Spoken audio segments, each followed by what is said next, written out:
18 ang patay sa Amerika matapos manalasa ang mga bagyo at buhawi roon. Sa Papua New Guinea naman, higit 600 ang pinangangambahang nasawi matapos matabunan ng landslide. Ang Frontline News Abroad sa report ni Brian Basa.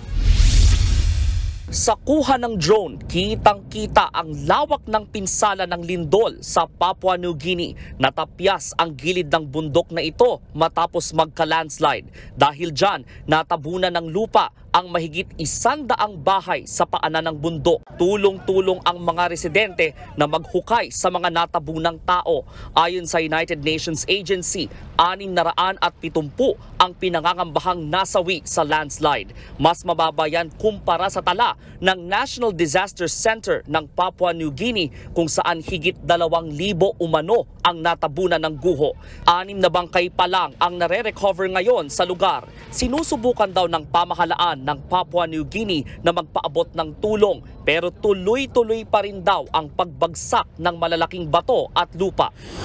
Nakuha na naman ng CCTV ang pananalasa ng bagyo sa Iowa sa Amerika. Sa lakas ng hangin at ulan, nabuwal ang mga puno sa isang children's nursery. Malakas na hangin at ulan din ang naranasan sa Arkansas dahil sa bagyo. May kasama pang hail o yelo ang ulan na kasing laki ng golf balls. Buhawi naman ang nag-iwan ng pinsala sa Oklahoma. Sira-sirang mga bahay at mga natumbang poste ng kuryente ang tumambad sa mga residente roon. Nagkalat din sa mga kalsada ang ilang bahagi ng mga bahay. Nagmistulang ghost town naman sa Tulsa sa Oklahoma pa rin dahil sa bagyo. Natumba rin ang mga puno pati mga poste. Sa kabuuan, 18 ang kumpirmadong patay kabilang ang 4 na bata sa mga bagyo at buhawing nanalasa sa Amerika nitong weekend. Nagbabalita mula sa Frontline, Brian Basa, News 5. Mga kapatid, Cheryl Cosim po, huwag maging huli at maging una sa lahat sa balitaan.